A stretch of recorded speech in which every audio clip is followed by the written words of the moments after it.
Bem-vindo ao podcast Inovação na Veia. Eu sou Mariela Parolini e estarei com você nessa jornada que conecta boas conversas, pessoas interessantes e temas importantíssimos sobre o ecossistema de inovação e tecnologia. Vamos lá, pega o seu café e vem comigo. Tenho certeza que você vai gostar do assunto de hoje.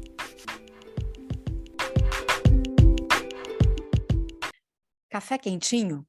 Então, bora para mais essa conversa, porque eu sou Mariela Parolini, a podcaster aqui do Inovação na Veia, que ama conversar e ama trazer assuntos interessantes para cá.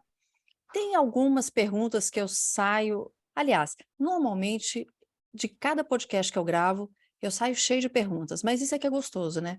Podcast fazer a gente pensar.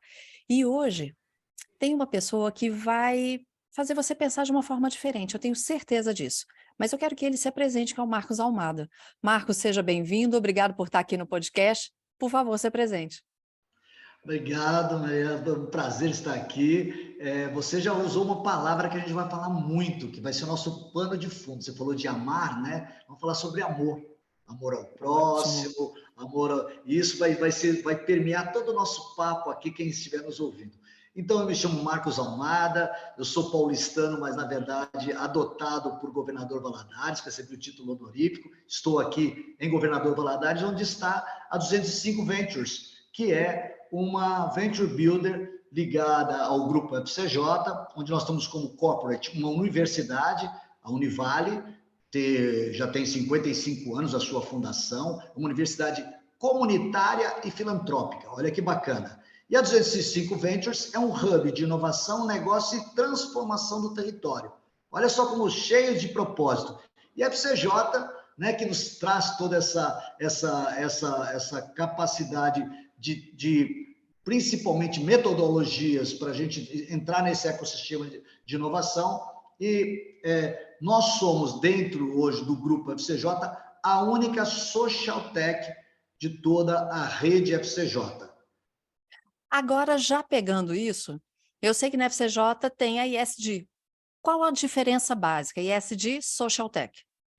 Bacana, ESG é uma sigla em inglês, né, que está Sim. ligada a questões ambientais, sociais e de governança, e é um selo que foi criado exatamente para empresas do mercado de capital aberto, que querem trazer para grandes corporações que estão com SA de capital aberto, para, a partir desse selo, mostrar que existe uma preocupação nessa grande empresa com o social, com a governança, e aí aos pilares da governança com relação à equidade, a questão de transparência, etc. e tal, e também a questão ambiental. Então, o ISD está ligado a grandes corporações no mercado aberto e é um selo.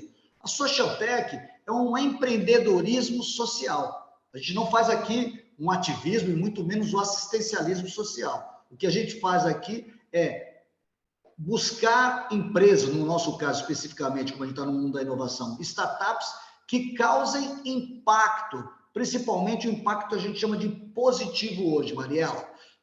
Antigamente se falava muito de impacto social, né? Isso se ampliou nos tempos atuais com impacto positivo, porque você impacta social, econômico e ambiental. Ou seja, lembra o que ESG lembra, mas muito mais fortemente no caso de empreendedorismo. Então, as pessoas investem em negócios como uma startup de impacto positivo e essa startup ela tem que causar algum impacto, seja econômico, social ou ambiental.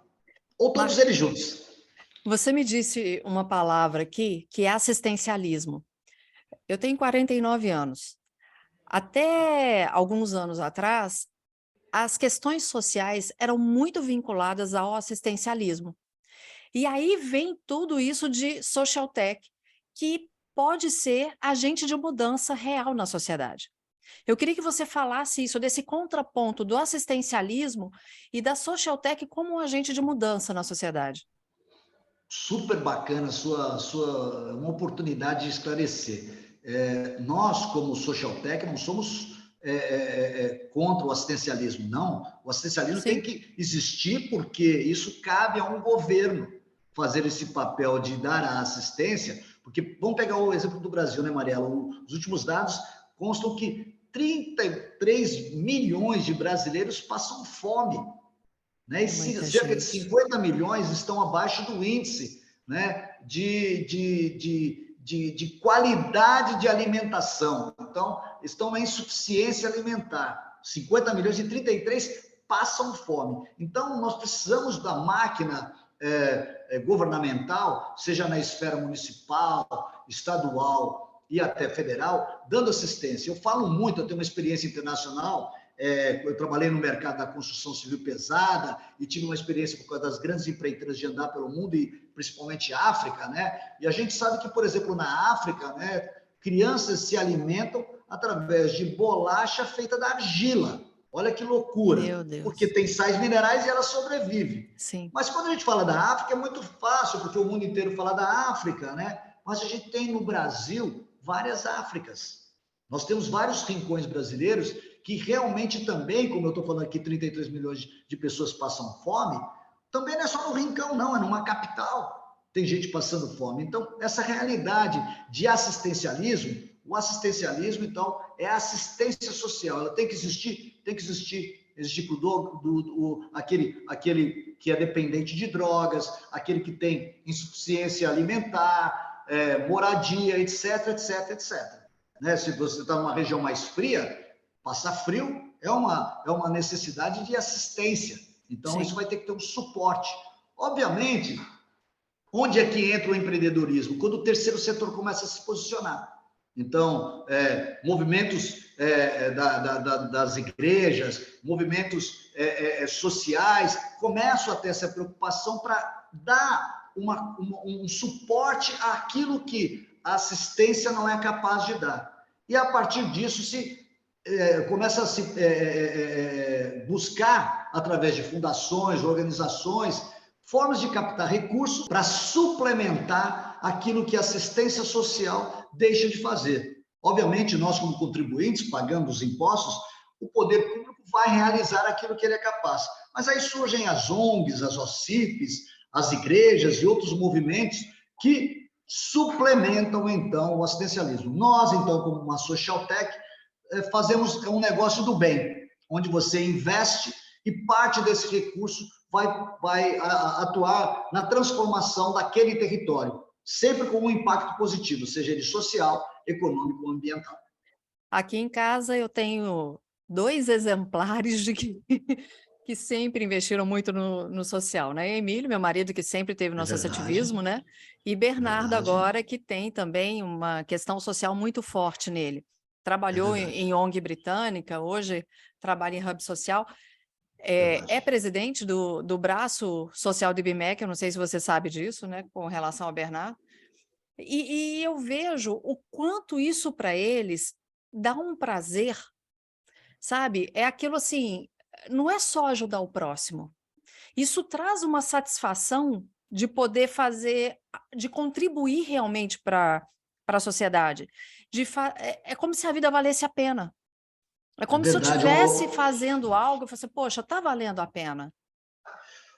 Mariela, eu falo que algumas coisas são as questões das causas, né? O que nos move, pelo menos tanto aqui no Galpão 205, que é o hub de inovação de negócios e transformação do território, e a própria 205 Ventures, são as causas. Eu tive a oportunidade de participar de uma reunião com o Bernardo, conheço o Bernardo, por exemplo, durante a pandemia.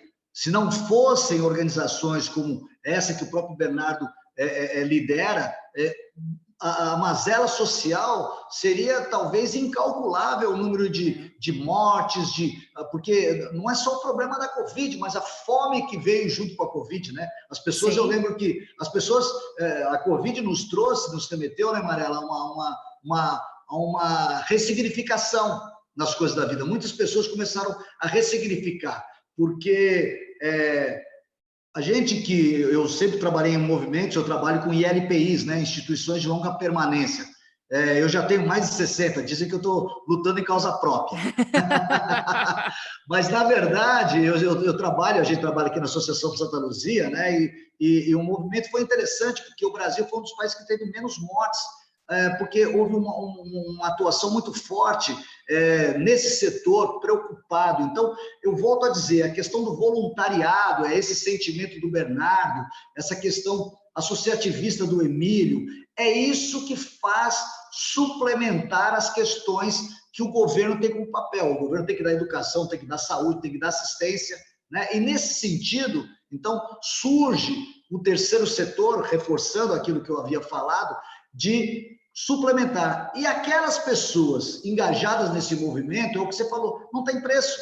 Não tem preço. Você participa de movimentos de igreja, você participa na sua família, como você disse, do associativismo, do movimento voluntariado, e as pessoas são movidas pelo prazer de amar ao próximo.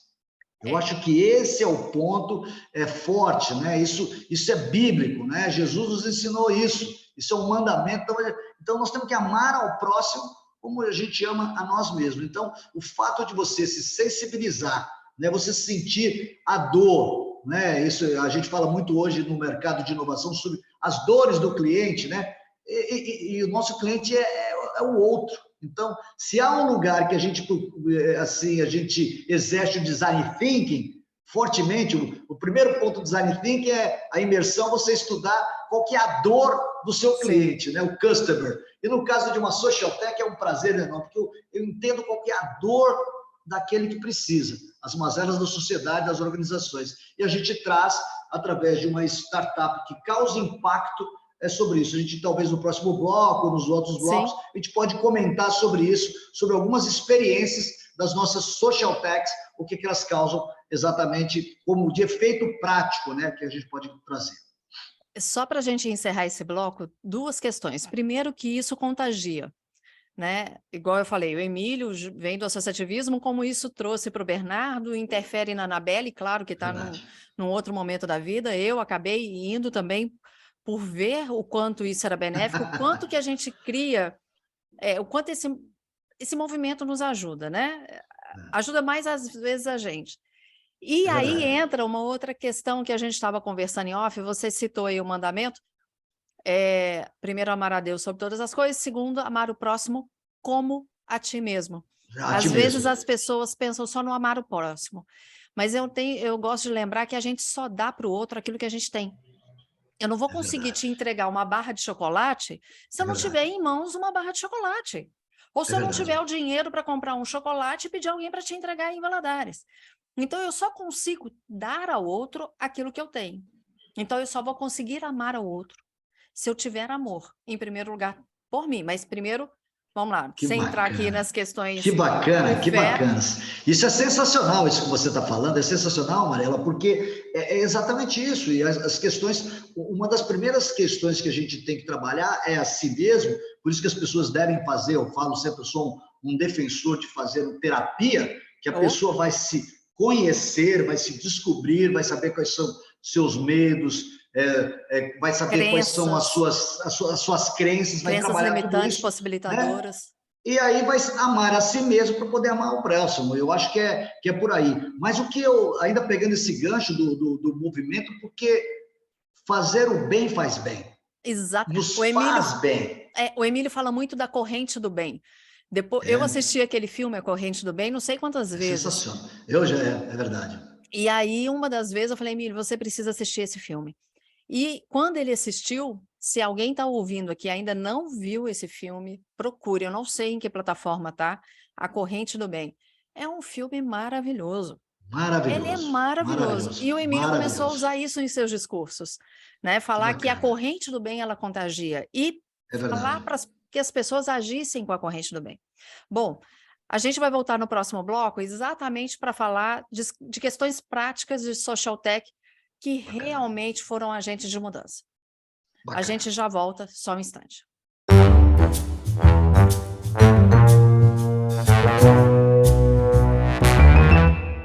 Marcos, eu queria, nesse segundo bloco, então, que nós falássemos de duas coisas, por favor. Pois não. Que você trouxesse exemplos práticos, né, desses agentes de mudança que o social tech pode ser, e como que a gente pode... qual seria a palavra, hein? confiabilidade, a credibilidade que a gente tem que buscar na Social Seriedade Tech. até, né? A Pode seriedade. até... Seriedade. Por quê?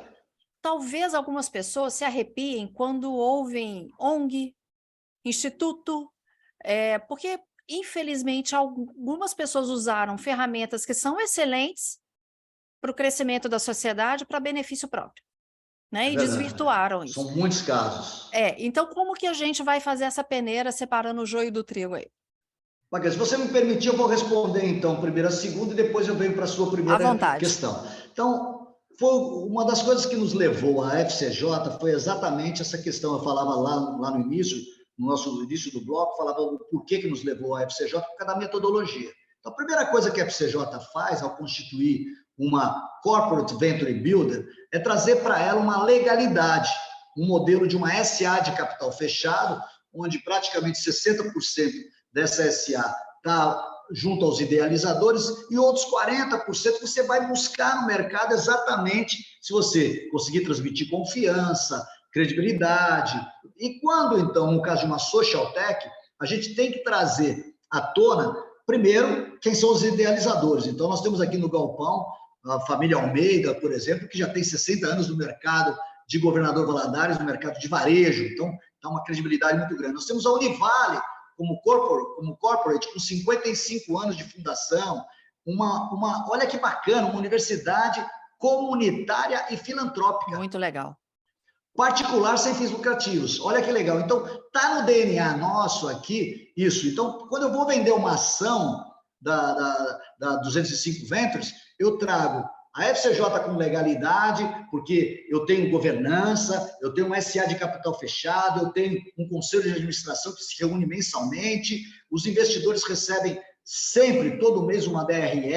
Então, existe uma transparência nas ações, existe todo um modelo de governança corporativa. E a FCJ está muito preocupada em ter no seu modelo que, desde uma startup, desde o seu início, desde a sua nascença, já traga esse conceito de SA, para um dia, quando ela for receber investimentos, por exemplo, no mundo corporativo, então, quando uma venture capital, uma family office for fazer um investimento, já tenha no seu DNA a startup, desde a sua nascença, esse conceito de governança. Então, eu acho que isso minimiza, dá muita credibilidade com relação à sua pergunta, mais do que discurso efetivo, ações efetivas, legais, que a FCJ atua. Isso foi por isso que nos chamou muita atenção.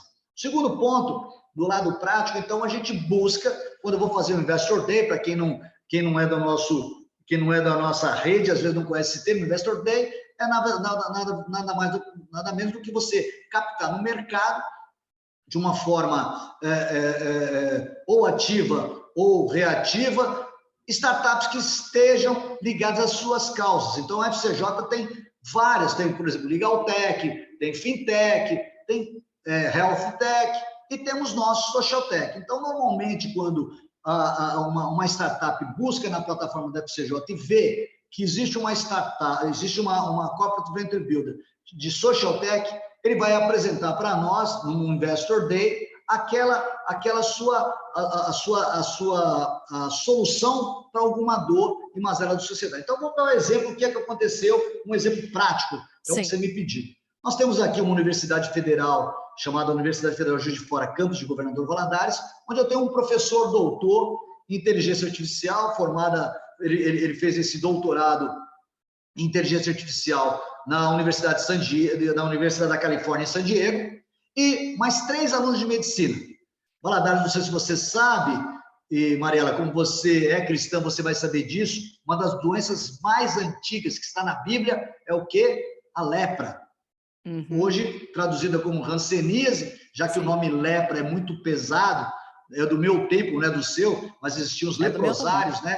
Onde que as pessoas eram alijadas da sociedade. Exatamente. E aí, Valadares, por incrível que pareça, é uma região hiperendêmica, onde tem um grande número ainda de pessoas com hanseníase. Eu não sabia. O professor Márcio, então, preocupado com isso, faz todo o seu trabalho para avaliar doenças neuropatológicas periféricas, por exemplo, a hanseníase, diabetes e outras.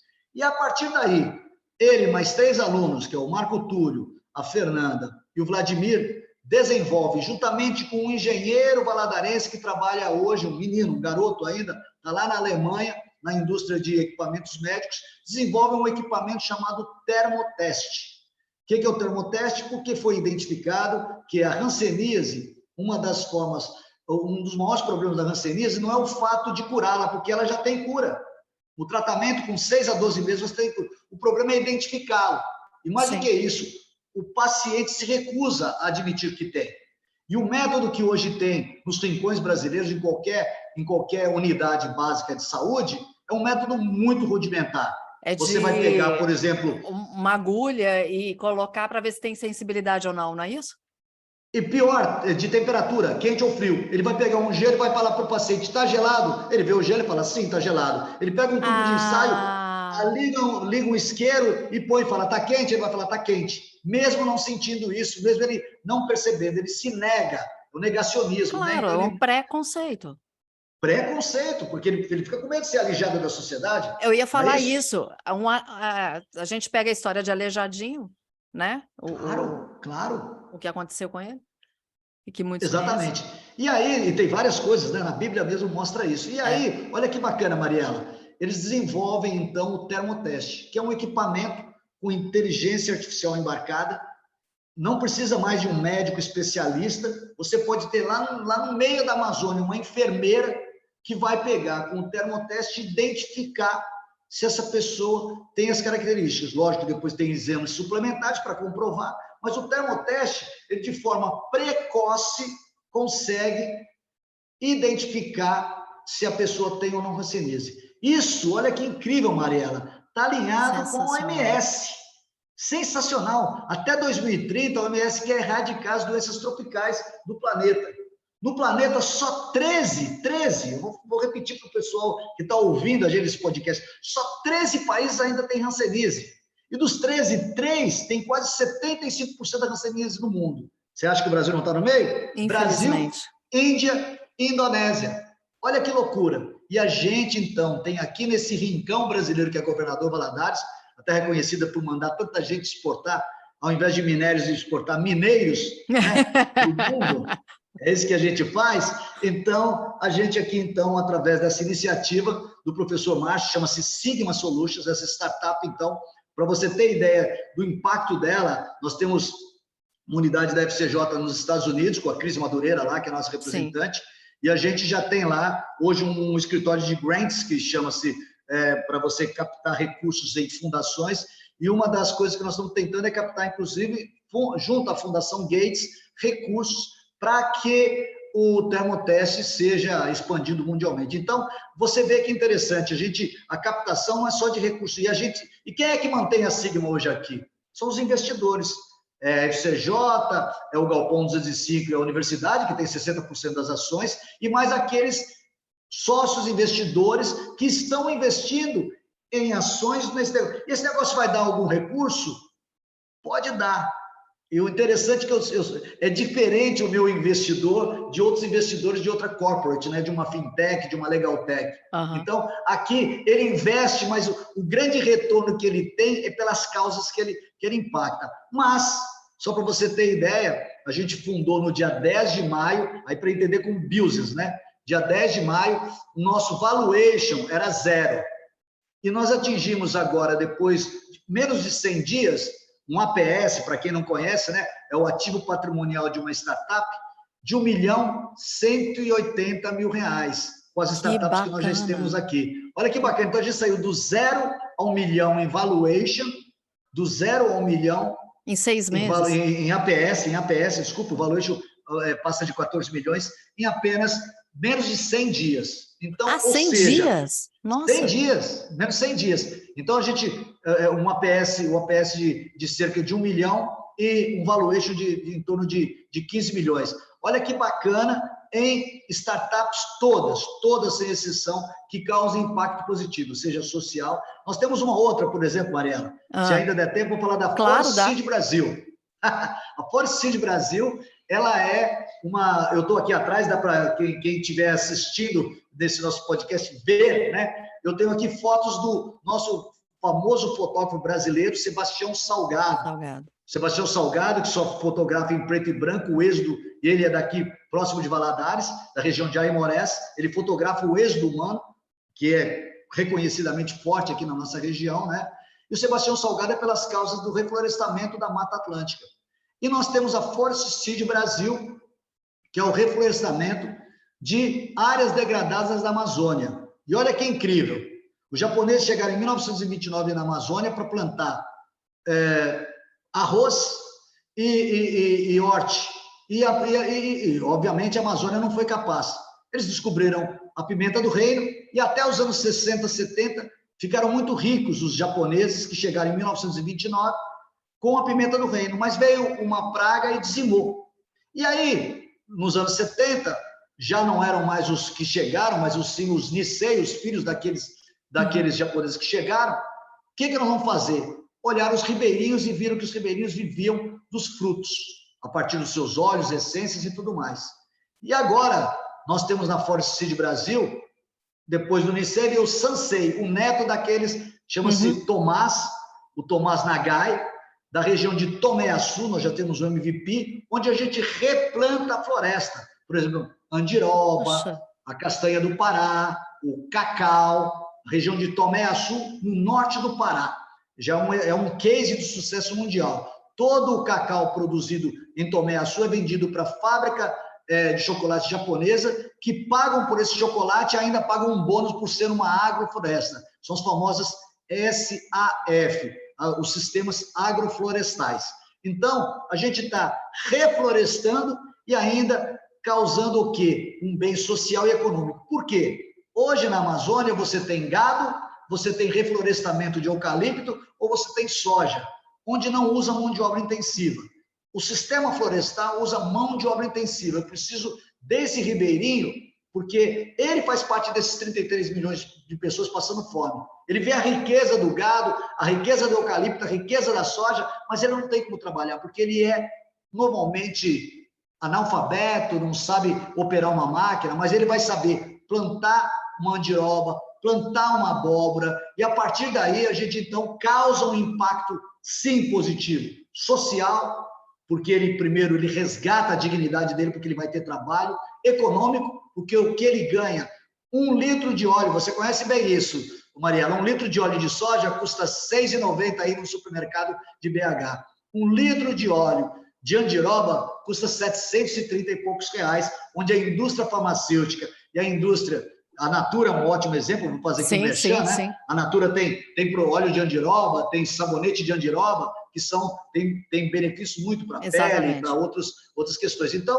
olha o impacto de startups do Social Tech, que causam impacto realmente social, econômico e ambiental. É sensacional, não é? Não, é incrível, porque você está falando aí, é a verdade, aquela frase que pode estar piegas, batida, enfim, ninguém está dando peixe, está ensinando a pescar.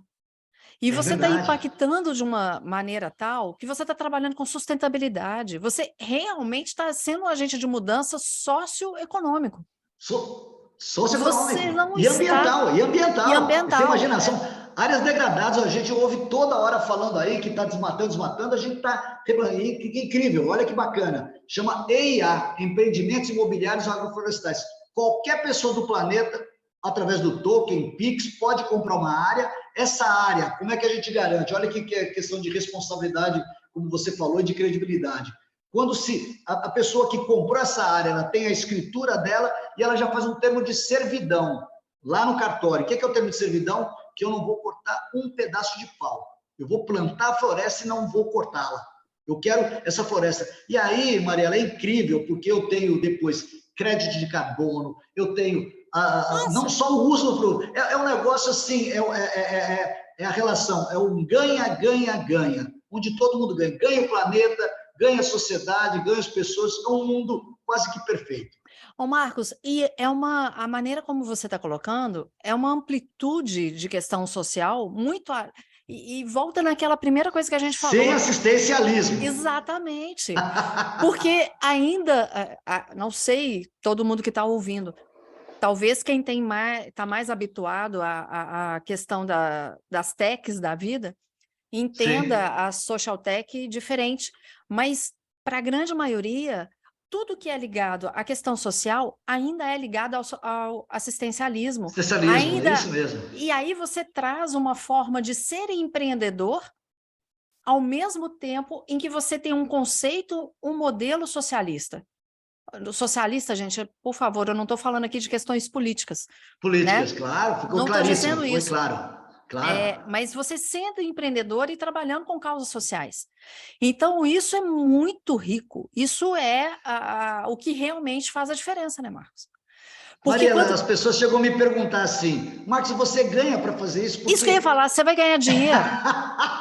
Porque dá tanto prazer isso, dá tanto prazer. Você imagina, eu acabei de falar do óleo de andiroba e tal, então o ribeirinho vai ganhar porque ele planta e ganha bem. Nós temos testemunhos, tem vários programas que mostram a região de Tomé-Açu, entrevistando as pessoas que trabalham na lavoura, né? Eles falando porque eu acho que a melhor forma de você acabar com a fome, com a pobreza, é você dando dignidade, trabalho, uma empresa de trabalho e renda. Essa é a melhor forma de você acabar com a pobreza e resgatar a dignidade. É isso que a gente faz com a Social Tech. Então, a gente ganha dinheiro. Claro, o empreendedor ganha dinheiro. Claro. Você imagina E uma área dessa, você imagina uma área degradada dessa, quanto não vai ter como valor de crédito de carbono? O mundo inteiro quer isso, né? Então, isso vale dinheiro, isso tem rendimento. Então, é um negócio fantástico que eu digo que só não investe em Social Tech quem não conhece. Porque quem conhece, pergunta, dinheiro ou cheque, Marcos? Ô, Marcos, agora eu quero o seguinte, quem quiser saber mais sobre Social Tech, aonde vai encontrar? Primeiro, uma mensagem final aqui, porque se a gente for ainda falar de mais startups, eu tenho certeza que a gente vai... Você foi falando aí... Nossa, você foi falando porque eu penso em questões endêmicas. Nós passamos por pandemia, mas as pessoas se esquecem de endemias e há uma série de questões endêmicas nesse planeta. Verdade. Uma delas que eu tenho estudado, né? Como eu sou uma pessoa com obesidade em tratamento via cirurgia bariátrica, uma coisa que eu estudo é a obesidade. E a obesidade é uma endemia. E quais são as questões que vêm com essa endemia? Claro. As pessoas têm que parar de pensar que não é questão de gordofobia, não é a questão de competência, não. Há uma questão de saúde por trás disso, de absenteísmo por trás disso, enfim. Mas e aí essas questões que são trazidas com tudo isso? Quais outras endemias existem nesse planeta, né? E olha que legal, você veio aqui no fundo e você trouxe lá para o início. É o amor próprio. Você está falando do amor próprio. Olha que legal. É porque são coisas que eu vivo, né? E tenho certeza que pessoas que estão ouvindo o podcast vão pensar em questões que elas vivem. Claro. Né? Questões que poxa, e tal coisa? E daí podem surgir soluções para determinadas dores que têm a ver com a tese de vocês. E aí, poxa... E é incrível, é incrível. Nós temos uma Propitec aqui que resgata a questão da dignidade para o migrante, que é uma realidade muito grande nossa. O grande sonho do migrante, ele vai para fora, o primeiro sonho dele é comprar uma casa.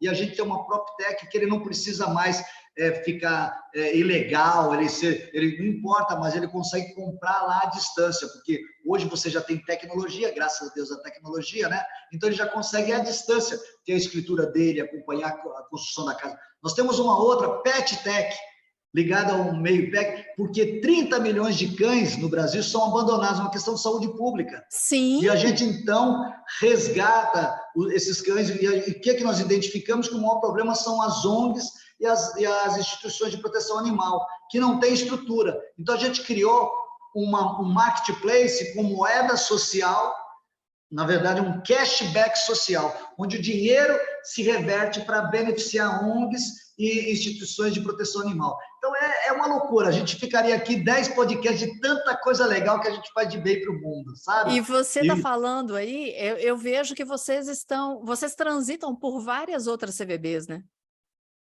Todas. Eu não me limito a dizer que a 205 Ventures é a queridinha da FCJ. Passamos em todas, ao ciúme de todos os outros, mas na verdade a gente está, seja no varejo do Emílio, seja numa Health Tech da FHE, seja qualquer CBB, a gente sempre está muito alinhado, a gente faz co-buildagens, né? A gente está muito interessante, nós estamos agora com uma outra startup que está entrando para o mercado de entretenimento, olha, e que tem apelo social, porque vai reverter em benefício para camadas de baixo poder aquisitivo. Nossa, então, muito interessante, é muito legal. E quem quiser conhecer melhor, nas redes sociais da 205 Ventures, nós estamos em todas elas, e a página nossa é www.205.ventures, né? Como eu estou falando, Ventures. Então, basta nos acessar, o contato lá, quando você clicar no botão do chat diretamente comigo, eu estou como CEO da 205 Ventures, com muito prazer, muito orgulho. Eu falo com entusiasmo, porque eu acredito. Como eu falei, o que me move são as causas, e isso me dá prazer, mais do que qualquer outra coisa. É um prazer estar aqui falando isso com você. Marcos, eu te agradeço demais, porque você fez com que, eu tenho certeza, com que muitos que estão aqui ouvindo mudem a visão a respeito de social tech, e é quase um trava-língua, né? Social tech vira um trava-língua, para uma fonoaudióloga verdade, falando. Foi ótimo. E também tirar essa questão do assistencialismo e entender realmente como funciona. Obrigada demais, viu, Marcos? E aqui, sempre à disposição. Toda vez que você quiser voltar ao Inovação na Veia, microfones estão abertos. Tá bom? Muito obrigada. Obrigado. Foi um prazer enorme, né? Mais uma vez, para toda a rede FCJ e todos aqueles que assistem. Eu sou um fã, né, do seu programa. Eu acho sensacional a inovação. Eu já te falei isso, né? Tive a oportunidade de falar isso. E para mim é um orgulho. Mas mais do que isso, pela causa. Eu agradeço pela causa. O Social Tech é que agradece você, viu? Muito obrigado. Eu que te agradeço demais. Já tinha ouvido falar tanto de você, você é mais ainda do que me falaram, viu? Obrigada mesmo. Obrigado. Namastê. Namastê. Deus te abençoe. Obrigado. E para você que está aqui ouvindo, lembra, @podcast.inovação na veia e também @café com Mariela Parolini. Vai lá, segue. Está ouvindo esse podcast, compartilha. Tenho certeza que muitas pessoas vão querer saber mais a respeito de social tech e dos outros temas que nós já abordamos aqui. Eu te espero no outro programa com o café prontinho. Um beijo e Deus te abençoe. O podcast Inovação na Veia é uma iniciativa da FCJ Venture Builder.